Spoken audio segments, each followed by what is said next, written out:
Isang mapagpalang araw sa inyong lahat, Luzon, Visayas at Mindanao. Saan man kayo sulok ng mundo ay mag-ingat kayo palagi mga kabayan. Dito tayo sa Pasay Manila Bay Reclamation Project upang mag-update mga kabayan. Meron tayong nagtatambak. So natatakpan dito sa natatakpan sa Baku mga kabayan. Saka hindi yung malaking barko, yung tulad nung malalaki at matataas sa barko ang nagtatambak. Wala tayong nakita ngayon, siguro nagbiyahe na sila na kukuha ng buhangin kasi kalmado na yung dagat, high tide nga lang mga kabayan. Ayan yung barko na nagtatambak.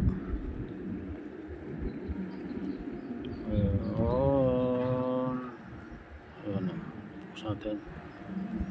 Ayan, natatakpan ng tatakpan na ng buhangin. Mataas na kasi yung tambak, saka may bakto. Tatakpan yung dulo.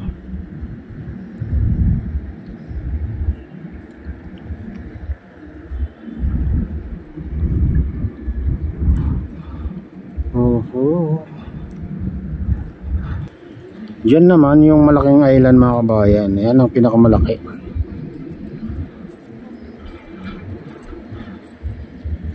Ang island na yan.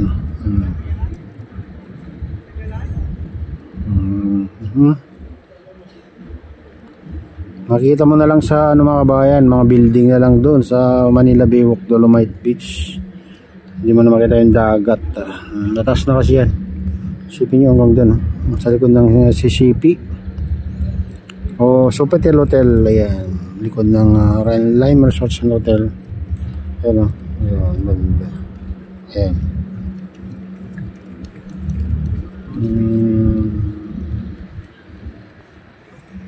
Yan yung lawak ko.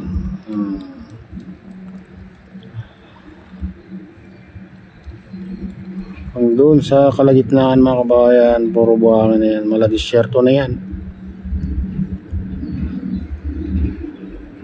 Sobrang lawak na yan mga kabayan. 360 hectares daw yan.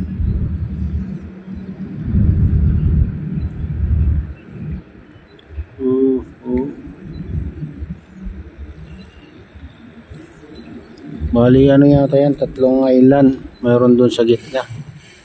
Yung katayuan doon ng Manila Horizon, saka yung Manila Solar Gold Sock. Yan ang sabi nila. Ayan. Ang 360 hectares lang yung mga kabayan, itong isa.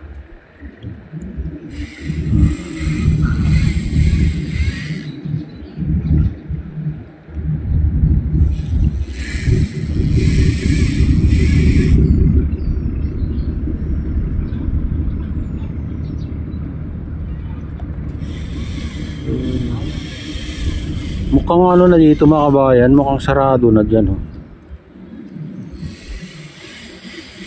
Parang nakakonect na itong island na to. Itong huling ginawa nila dito sa tapat ng MOA.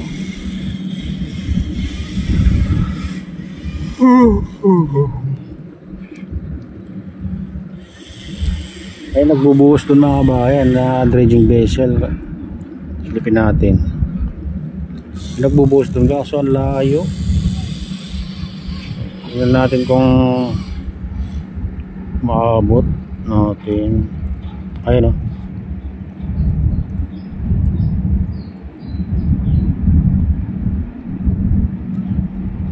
ayan yung bumubulwak na yan mga bayan, buhangin na yan.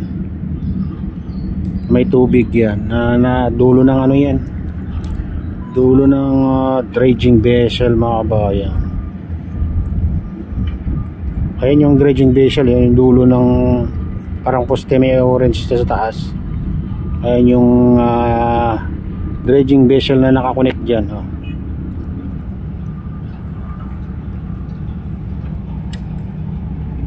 Ganyan kalakas bumubulwak.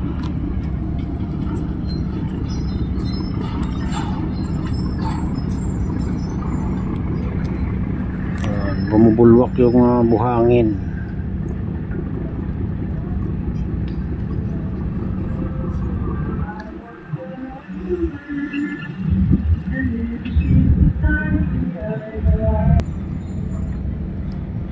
May bagong dating ha.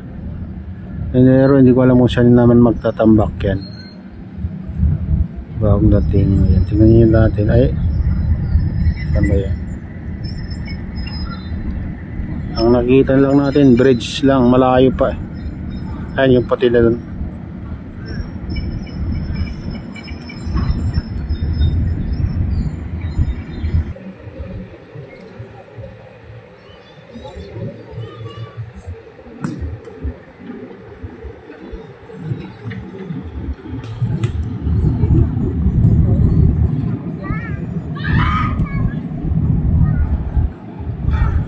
Ayan mga kabayan, yung barko.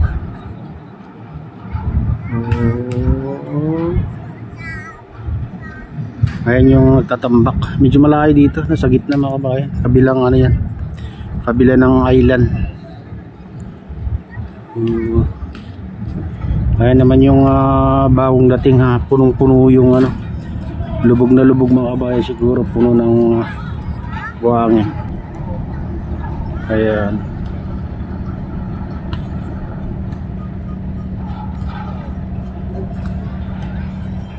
Ito naman yung dredging vessel mga kabayan, yung malapit sa atin. Ayan, masyado malapit.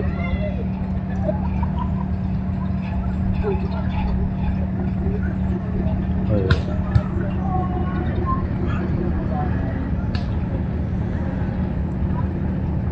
Ayun yung dulo ng ano, dredging vessel. Yan itim na dun, nagbubulwak ng ano, bubusang buhangin mga kabayan.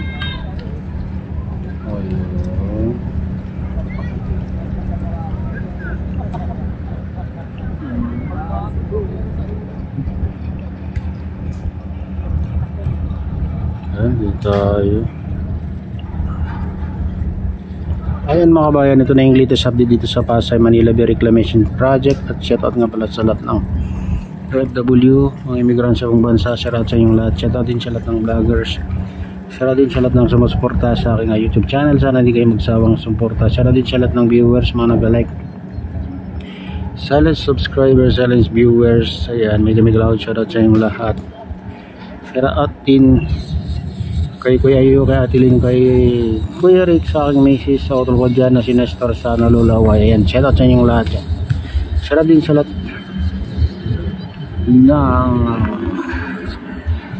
sumusuporta. Ayan, sa lahat ng walang sawang sumusuporta, may gumigalang shoutout sa inyong lahat. Shoutout din sa RGP Bikers, Gubong Baykada, at sa Golden Bikers, may gumigalang shoutout sa inyong lahat. At pagpalain na ng Diyos, keep palagi, God bless us all. At shoutout din kayo kay Official. Ayan.